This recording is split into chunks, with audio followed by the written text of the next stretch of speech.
সরকার, doctor Yunus সরকার, আপনাকে বলি, কোরআন থেকে তথ্য দিই, কোনো অভিশপ্ত জাতির সাথে পীড়িতি করবেন না, অভিশপ্ত ব্যক্তির সাথে পীড়িতি করবেন না। করলে আপনার ক্ষতি হবে, আপনার সরকারের ক্ষতি হবে। গুরুত্বপূর্ণ একটা তথ্য দেই, এখন এই পজিশনে 2024 পরবর্তী বাংলাদেশে যেই কেউ ভারত প্রীতি করবে, সাথে সাথে তার উপরে আল্লাহর লানত, আল্লাহর গজব শুরু হয়ে যাবে। কোনো বক্তৃতা করে, কোনো পদক্ষেপ নিয়ে, কোনো পরিকল্পনা করে সফল হবে না। বুঝছেন? এটা আপনারা টের পাচ্ছেন কিনা জানি না, আমি দেখতেছি 5ই আগস্টের পর থেকে বহু, অন্তত 200 বার অ্যান্টি বিপ্লব করার চক্রান্ত করা হয়েছে, একটাও সফল হয়নি। কারণ তুমি এই জাতি বিপ্লব করে এই লাইলাতুল কদরে জন্ম নেয়া বাংলাদেশ, আমাদের এই মানচিত্রের জন্ম হয়েছে কদরের রাতে।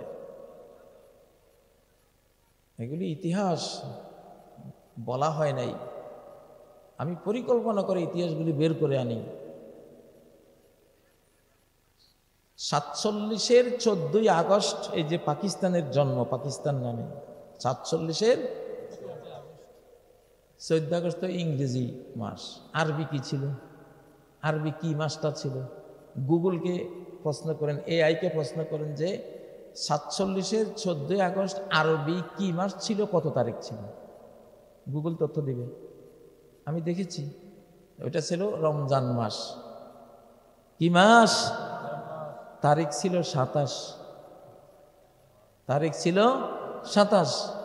এবং রাত 12টার পরে খুব সম্ভব ব্রিটিশ অফিসার পাকিস্তান এই মানচিত্রের ঘোষণা দেয়, রাত্রে, কদরের রাতে। ওয়ামা আদরাকা মা লাইলাতুল কদর, কদরের রাতের কথা জানেন না? ওই রাতের সবচেয়ে বড় বৈশিষ্ট্য কোরআন নাজিল, আর কোরআনের কারণে ফলটা কি হয়েছে? সালাম, শান্তি আর শান্তি। ঠিক এটা কদরের রাতের মতো যে কোরআন আসছে আর সালাম আসছে। ঠিক মোহাম্মদ আলী জিন্নাহ কোরআন হাতে নিয়ে বলেছিল যে তোমরা আমাকে ভোট দাও, পাকিস্তান বানাবার কাজে সাহায্য করো, কারণ দিস ইজ আওয়ার ইনস্টিটিউশন, আমার এই কোরআন হবে বাংলাদেশের সংবিধান, পাকিস্তানের সংবিধান। তাহলে এই মানচিত্রে কোরআন হাতেই কিন্তু এই মানচিত্রের জন্মটা হয়েছে। এই জন্য সালাম, এখানে কোরআন আসবে, শান্তি আসবে। কোরআন নাই, শান্তি নাই, কারণ তোমরা কোরআনের রাত্রে রাষ্ট্রটা নিয়েছো আল্লাহর কাছ থেকে, পবিত্র একটা মানচিত্র, ঠিক না? এই জন্য মোহাম্মদ আলী জিন্নাহ তো 1 বছরে মরে গেছে, তারপর থেকে কেউ শান্তি পায় নাই, কারণ কোরআন আনে নাই। একটা প্রেসিডেন্ট, প্রধানমন্ত্রী শান্তিতে বিদায় হয়নি। আর লাস্টেরটা পরিণতি আর কি কইতাম, এমন জীবন তুমি করিবে গঠন, মরিলে কাঁদিবে তুমি, হাসিবে ভুবন। হয়েছে না? কেন হয়? মূল কারণ কি? 71 সালের যুদ্ধের মূল কারণ কি? আপনি কইবেন যে হ্যাঁ, আমরা সত্য, ইতিহাস হলো ভারতে লাগাইছে, আগরতলা ষড়যন্ত্র সত্য ছিল, বাস্তব ছিল। শেখ মুজিবের সাথে ওরা পাকিস্তান ভাঙ্গার চক্রান্ত করেছিল, সত্য, ওরা স্বীকার করে, এখন ওরা করছে। কিন্তু ওরা করতে পারলো কেন? এইটা ওরা কেন পারলো ওরাও জানে না। আমাদের যারা বাংলাদেশে নেতৃত্ব দিচ্ছে তারাও জানে না। এটা জানবেন কে? আল্লাহ আর আল্লাহ রাসূলুল্লাহ। 71-এর যুদ্ধের মূল কারণ কি? এটা নাসরুদ্দিন আলবানীর বর্ণিত সহিহ হাদিস সিরিজ সিলসিলাতুল আহাদিস আস-সাহিহা, ওইখানে একটা হাদিস আছে, ওমা লাম ইয়াহকুম আইম্মাতুহুম বিকিতাবিল্লাহ। মুসলিম নেতা, মুসলিম রাষ্ট্রপতি যদি আল্লাহর কিতাব, মুসলিম রাষ্ট্রে যে আসল মালিক আল্লাহ, এই জাতিটা যে আল্লাহর জাতি, এরা আল্লাহর বান্দা, রাসূলের উম্মত, মুসলিম শাসক, প্রেসিডেন্ট, প্রধানমন্ত্রী যতদিন আল্লাহর কিতাব দিয়া মুসলিম রাষ্ট্র শাসন করবে না, ইল্লা জাআলাল্লাহু বা'সাহুম বাইনাহুম, পরিণতি হবে আল্লাহ তাদের মধ্যে যুদ্ধ বাঁধিয়ে দেবেন। তাহলে ৭১-এর যুদ্ধটা মূলত হয়েছে কিসের জন্য? কোরআনকে অবজ্ঞা করে পিঠের পিছনে রেখে দেওয়ার জন্য। কোরআনকে তারা মূল্য দেয় না। এইবার যদি মূল্য না দেন, এবার অবশ্য আপনি দেন আর না দেন, আল্লাহ দেওয়াইব ইনশাআল্লাহ। এবার এই জন্য আল্লাহ আর আমাদের হাতে রাখে নাই। এবার জোর করে আসবে কোরআন, দরজা ভেঙে আসবে। এবার ভূমিধস বিজয় আসবে, ভূমিধস সিস্টেমে আসবে, উথাল পাতাল বিপ্লবী সিস্টেমে আসবে ইনশাআল্লাহ। সেটা কি হয় সেটা আল্লাহ জানে, কিন্তু আসবে। এবার দরজা দুয়ার ভাঙ্গা চলে আইবে, ঠিক না? বাল নাকযিফু বিল হাক্কি আলাল বাতিল, আমি সত্যকে মারি বাতিলের উপরে। ফায়াদমাগুহু, সত্য বাতিলের মাথা থেতলে দেয়, দেমাগ ধ্বংস করে দেয়। সত্য বাতিলের দেমাগ। বাংলাদেশে বাতিলের দেমাগ ছিল হাসিনা, ওই দেমাগের উপরে আল্লাহ মৃত্যুদণ্ডের একটা হক মাইরা দিছে। মাইরা দিছিনি? মাথা গেলে বডি থাকে নাই, একটা অধ্যায়ের সমাপ্তি হয়ে গেছে। ফ্যাসিবাদের পুরা অধ্যায়ের সমাপ্তি হয়ে গেছে। কোরআন সাক্ষী, সূরা আম্বিয়ার আয়াত। ফায়াদমাগুহু ফাইযা হুয়া যাহিক, যখন মাথার উপরে আঘাত করে তার দেমাগ মগজ আউট করে দেওয়া হয়, তখন তার বিদায়। ও ভাইয়েরা, জালালউদ্দিন রুমি রহমতুল্লাহ আলাইহি মাসনবীর লেখক। আগের যুগের আলেমরা খুব পড়তো মাসনবীর বায়াত, শের, ঠিক না বেঠিক? মাসনবী শরীফের আগের ওয়াজ, এখানে এসব এলাকায় খুব ওয়াজ হইতো তখন। ফার্সি এসব বয়াত কবিতা দিয়ে অনেক ওনারা বুঝাইতেন, ঠিক না? মাসনবী শরীফের লেখক জালালউদ্দিন রুমির মৃত্যুর পরে 3 দিন কন্টিনিউ ভূমিকম্প ছিল। ভূমিকম্প ছিল। আরে বাবা, দুনিয়াটা তো মানুষের জন্যই। কিছু মানুষ এমন আছে ওরা মরলে ভূমিকম্প হয়, কিছু মানুষ এমন আছে ওদের মারার পরিকল্পনা করলে ভূমিকম্প আসে, সিগন্যাল দেওয়ার জন্য যে সাবধান, আমার এই বান্দাগুলির উপরে হাত বাড়াবি না, একেবারে খাইয়ে ফেলাম, শেষ করে ফেলাম। আমি মনে করি সেই ধরনের একখান সিগন্যাল কিনলো আল্লাহ দিছে। কারণ ওরা 11টা মিটিংয়ে বসছে আর 10:40 মিটিংয়ের আগে আবার শুক্রবার এমন ভাজে ভূমিকম্পটা আল্লাহ দিয়েছে যেন খতিবেরা সবাই ওয়াজ করতে পারে খুতবার মধ্যে। আমার বিষয় ছিল ভিন্ন, আমি ঘুরে ফেলেছি। আমি আমার খুতবার এই বিষয় বানাইছি যে ডক্টর খলিল অজিত দোভাল ভূমিকম্প, খুতবা দিয়েছি এই শিরোনামে। তাহলে আরে জমিন তো জমিন। হাজরতে হাযাল্লাযী ইহতাজ্জা লাহু আরশুর রহমান, হযরত সাদ ইবনে মুআযের মৃত্যুতে আল্লাহর আরশের মধ্যে আরশ কম্পমান হয়ে গেছে। এক একটা মানুষের মূল্য কত বড়, মূল্য কত বড়। মানুষের পাপে ভূমিকম্প হয়, মানুষের শিরকে আকাশ ফেটে যায়। ফেটে যাওয়ার উপক্রম আল্লাহ ধরে রাখছে দেখে না, শেষ হয়ে যেত, নিজেদের আমাদের মাথার উপরে পড়তো আকাশ ভেঙে। তাকাদুস সামাওয়াতু ইয়াতাফাত্তারনা মিনহু ওয়া তানশাক্কুল আরদু ওয়া তাখিরুল জিবালু হাদ্দা। আল্লাহ বলে যে শিরিক করে, শিরকি কথা মুখে আনে, আমার আকাশ যেন চৌচির হয়ে যাচ্ছে ফেটে, জমিন যেন খণ্ড খণ্ড হয়ে যাবে এদের শিরিকের এই ভয়ঙ্কর ক্ষতিকারক উক্তির কারণে। অতাখিরুল জিবাল, পাহাড়গুলি যেমন মুখ থুবড়ে পড়ে যাবে। এক একটা শিরিকের ভয়াবহতা এত ভয়ঙ্কর, এত মারাত্মক। বাংলাদেশকে আবার এরা শিরিকের দিকে নেয়ার একটা পরিকল্পনা নিয়েছে। জুলাই বিপ্লবওয়ালাদেরকে ফাঁসি দিবে, জুলাই বিপ্লবওয়ালাদেরকে ফাঁসিতে ঝুলাবে, কয়েক হাজার বা কয়েক লাখ আলিম উলামাকে খুন করবে, আবার সেই ওই ফ্যাসিবাদ ফেরত আনবে। এরকম একটা গাদ্দার মির্জাফরদের জটলা দিয়া ভারত এই চেষ্টাটা করতেছে। আল্লাহর কাছে তাদের এই চক্রান্ত ধরা আছে না নেই? ও ভাইয়েরা, 2013 সালে যখন হাসিনার রমরমা ক্ষমতা, তখন আমার এক বন্ধুকে এক ভারতীয় দালাল বলছিল, তার নাম ধরে, হে অমুক, এখন তোর মনে যা চায় সব করতে পারবি। তোর মনে যা চায়, ধর্ষণে সেঞ্চুরি করছিল না, প্রত্যেকটা অফিসারের অফিস রুমে গোপন রুম বানাইছে না, মদ, গাঁজা, ইয়াবা, বাবা, বাংলাদেশের লক্ষ লক্ষ কোটি টাকা প্রচার করে অপরাধের বন্যা বইয়ে দিয়েছে না। কেন দিয়েছে জানেন?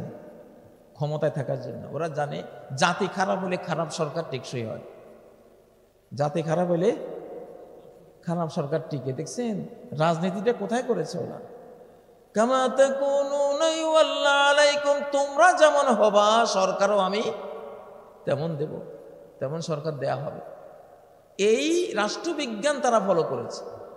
তো আল্লাহ তাআলা তো সবই জানেন। আল্লাহ ভিতরে ভিতরে ভিতরে যুবকদের হৃদয়গুলিকে এমন ভাবে কোরআনমুখী করে দিছে, এমন কোরআন চর্চা বাংলাদেশে আল্লাহ করেছেন, এমন হাফেজ তৈরির বন্যা বয়ে দিয়েছেন। 25 লক্ষ হাফেজ, 1.5 কোটি হাফেজ হওয়ার পথে আছে। আমার English medium school, Averroes international school, Cambridge কারিকুলামের স্কুল, কিন্তু সেখানে হাফেজ হচ্ছে 3000 স্টুডেন্ট। জমজমের পানি মদের বোতলে, মদের বোতলে কি জমজমের পানি দিয়ে দিছে। ইংলিশ মিডিয়াম স্কুল, ও লেভেল এ লেভেলের স্কুল, কিন্তু আমরা সেখানে এমনভাবে কোরআন দিয়েছি আলহামদুলিল্লাহ, হাজার হাজার ছাত্র হাফেজ হচ্ছে, ছাত্রীরা হাফেজা হচ্ছে। তো এই যে একটা বিশাল আল্লাহ তাআলার রহমত, আল্লাহর রহমত, এটা আল্লাহ করেছেন। আল্লাহ দেখেছেন যে ওরা ইন্ডিয়ান কালচার, শিরকি কালচার দিয়ে বাংলাদেশটাকে ধ্বংস করার সিদ্ধান্ত নিয়েছে।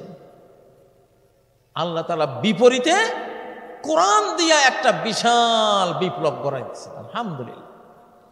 আজকে ঢাকা বিশ্ববিদ্যালয় হলো দারুল উলুম মাদ্রাসা। কি বলেন? ঢাকা বিশ্ববিদ্যালয় কি? আর গোটা বাংলাদেশ আগামী দিনগুলিতে হবে একেবারে কি কইতে হবে, শাহজালালের বাংলাদেশ, শাহ কোরআনের বাংলাদেশ, খান জাহান আলীর বাংলাদেশ, ঘরে ঘরে কোরআন পড়া বাংলাদেশ ইনশাআল্লাহ। লিল্লাহে তাকবীর, লিল্লাহে তাকবীর। তাকবীর দিবেন। তাকবীর আমাদের মিসাইল, তাকবীর আমাদের ক্ষেপণাস্ত্র। তাকবীর শুনলে শয়তান পালায়, শয়তানের বাহিনী পরাস্ত হয়ে যায়। তাকবীর আদবারা ওয়ালাহু দুরাত, মুয়াজ্জিন যখন আল্লাহু আকবার ফুকার দেয়, শয়তান হাওয়া বের করতে করতে করতে সশব্দে হাওয়া বের করে পলায়। তাকবীর তার সহ্য হয় না, গায়ে আগুন লাগে তার। এই তাকবীর বাংলাদেশের জন্য মহা সৌভাগ্য আলহামদুলিল্লাহ। ও ভাইয়েরা, ভূমিকম্প থেকে বাঁচতে চান? হ্যাঁ, ভূমিকম্প থেকে মূল কারণ হলো শিরিক। মূল কারণ কি? শিরিক। ইয়া বুনাইয়া লা তুশরিক বিল্লাহ। লোকমান হাকিম, বিজ্ঞানী লোকমান বলেছেন সূরা লোকমানের 13 নম্বর আয়াত, যে ও আমার প্রিয় পুত্র, প্রিয় সন্তান, এই বস্তু জগৎকে আল্লাহর সমান বানাই ফেলিও না।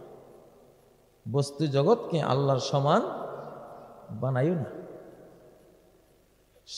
সাই তো সাই বস্তু, বস্তুকে আল্লাহর সাথে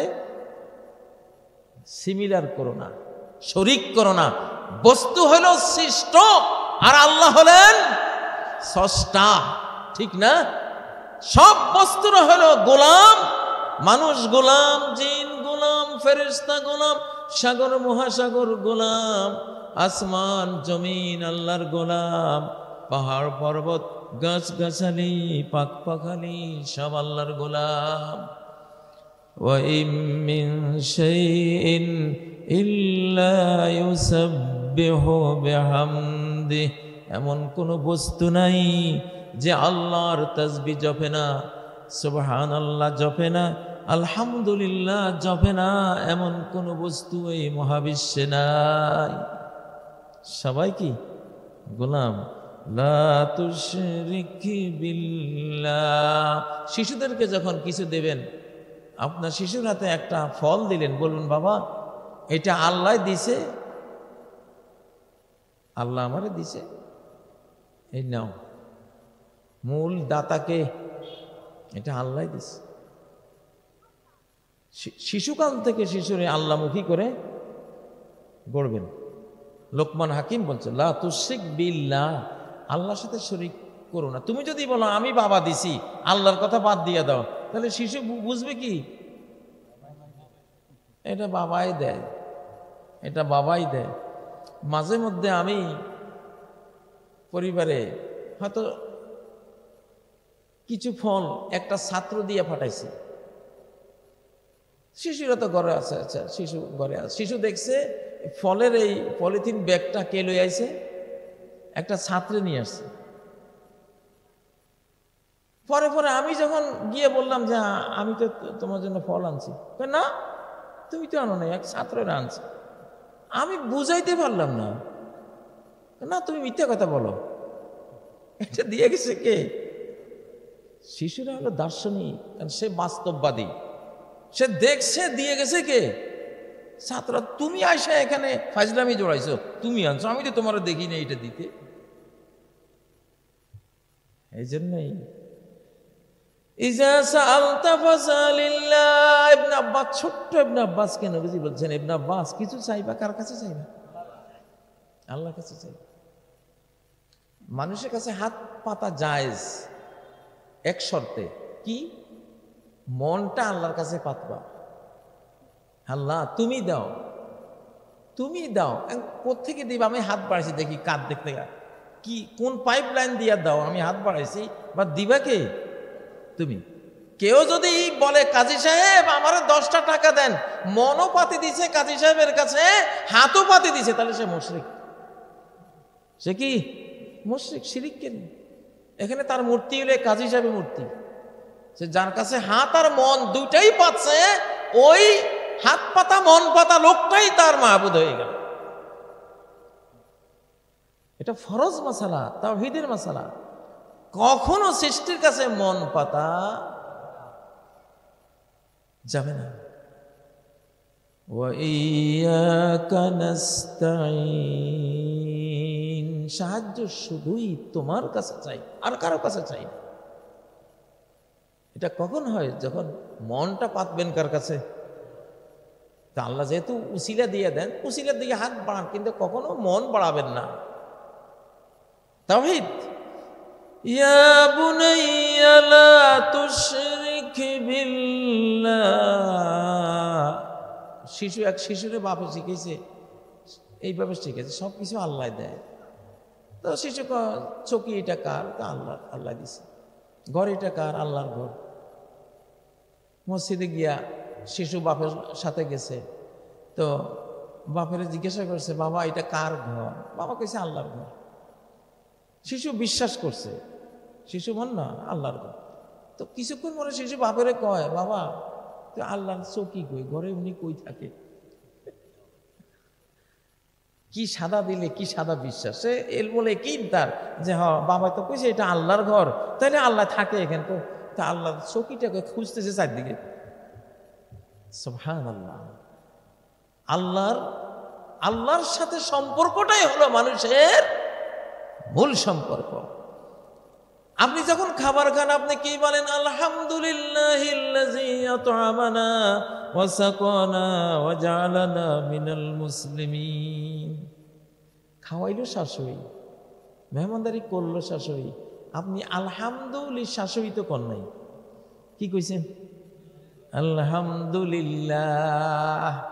কারণ আপনার এটা জানা হয়েছে যে এই খাবারটা, এই শাশুড়িটা, এই যা তরি তরকারি সব কার দান। এটা শিশুদেরকে বুঝাইতে হয়, আমাদের বাচ্চাদেরকে বুঝাইতে হয়, না বোঝানোটা অন্যায়। আল্লাযী হুয়া ইউত'ইমুনি ওয়া ইয়াসকিন, ওই আল্লাহ আমারে খাওয়ান, আল্লাহ আমাকে পান। কারা কারা শিশুদেরকে এইভাবে শিখাবে? হাত তোলেন। তারবিয়া, শিশু শিক্ষা ফরজ। পরিবার হলো মূল স্কুল তার, ঠিক না? পরিবারে হলো আসল স্কুল। শিশুদেরকে এটা শিখাবেন। একটা নতুন কাপড় পরলে কি দোয়াটা পড়ি? আলহামদুলিল্লাহিল্লাযী কাসানি, সব প্রশংসা হয় আল্লাহর, যে আল্লাহ আমাকে পরিয়েছেন। এনে দিছে বাবা, এনে দিছে হয়তো স্বামী, এনে দিছে হয়তো বড় ভাই, কিন্তু দোয়ার মধ্যে কার কথা? বড় ভাইয়ের কথা, স্বামীর কথা, বাবার কথা, কার কথা? এইভাবে শিখাইতে হয়। ইসলাম কত সুন্দর শিখেছে, যেটা বাস্তব, যেটা সত্য কথা। এই মহাকাশ শ্রদ্ধা আজ থেকে 2700 কোটি বছর আগে কিচ্ছু ছিল না। বানাইছে কে? কে বানাইছে? ওয়াখালাকা কুল্লা শাই, বস্তু জগতের পুরোটাই তিনি বানাইয়া তোমারে দিছে। তাহলে মালিকের কথা কেন কইবা না? ভারতের লগে আমাদের দুশ্মনীতে এখানে হেরা কয় লক্ষ্মী দিছে, আমরা কই আল্লাহ দিছে। ঠিক না ঠিক? ও ভাইয়েরা, এই জন্য তাওহীদের শিক্ষা দিবেন। স্বাধীনতা ঈমান দিয়া হয়। স্বাধীনতা কি দিয়া হয়? ঈমান দিয়া হয়। ঈমান আপনাকে সব সৃষ্টির উপরে তুলে নেবে, একেবারে আল্লাহর আরশের নিচে নিয়ে থামাবে আপনাকে। ওয়া আনতুমুল আ'লাউন, তোমরা সবার ঊর্ধ্বে। ইন কুনতুম মুমিনিন, যদি তোমরা কি হও? মুমিন হও। সবার ঊর্ধ্বে। এই ঊর্ধ্বের সীমানা কই? যেতে যেতে যেতে প্রথম আকাশ, দ্বিতীয়, তৃতীয়, চতুর্থ আকাশ, পঞ্চম, ষষ্ঠ আকাশ, সপ্তম আকাশ, জান্নাত 7 আসমানের উপরে। তুমি যে আলা, তুমি যে ঊর্ধ্বে, তোমার ঊর্ধ্বের সীমানা হলো সপ্তম আকাশ। ও ফাওকাহু আরশুর রহমান, তার উপরে হলো রহমানের আরশ। আল্লাহু আকবার। কারা কারা রাজি আছেন ঈমান দিয়ে এতটা উপরে চলে যাব ইনশাআল্লাহ? আল্লাহু আকবার, আল্লাহু আকবার, লিল্লাহি তাকবীর, ওয়া কাব্বিরহু তাকবীরা। তাকবীর নরমাল দিলে হইতো না, তাকবীরের মতো তাকবীর। আল্লাহ নিজে কইতেছে তাকবীরের মতো। মিয়া দাও তো তাকবীরের মতো একটা তাকবীর, গলা টলা ফাটাই গেল।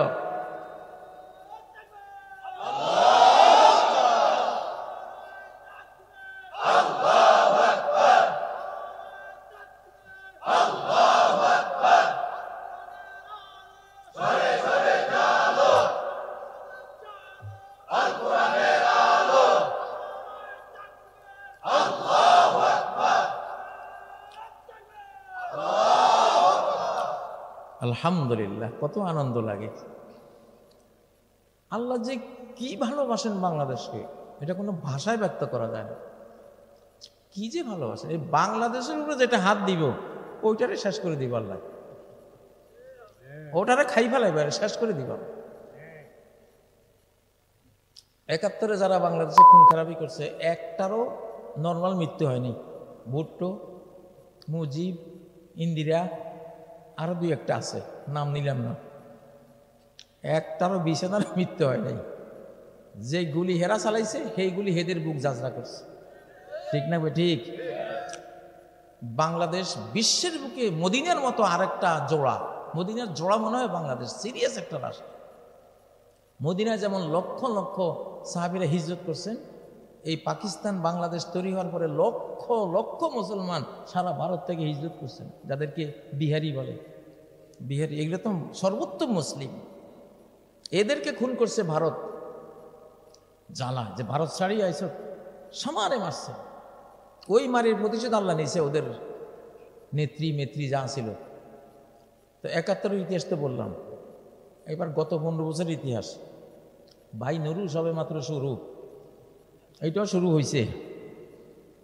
মাথাটা বাংলাদেশি মাথা দিয়ে শুরু হয়েছে, এরপরে ভারতের মাথাটারে ধরবো, আসমান ধরবো। কে ধরবো? কিভাবে ধরবো? ওনার কৌশলের কোনো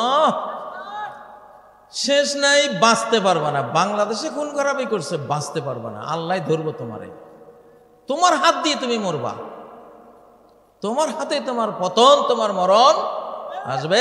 এই বাংলাদেশ নিয়ে ষড়যন্ত্র করো না। এটা খুবই আল্লাহর প্রিয় একটা দেশ, আলহামদুলিল্লাহ। ও ভাইরা, 2024-এর আগে যত রাজনীতি ছিল সব এখন রহিত হইয়া গেছে। আইয়ুব খানের অচল মুদ্রা।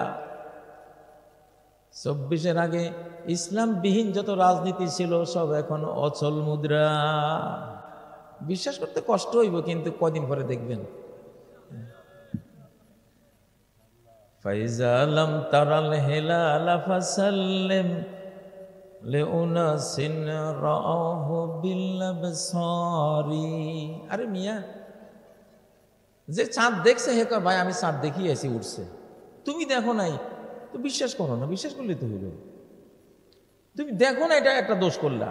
আর যে দেখছে এর কথা বিশ্বাস করলে না, আরেকটা দোষ করলা। এত দোষ করো কা?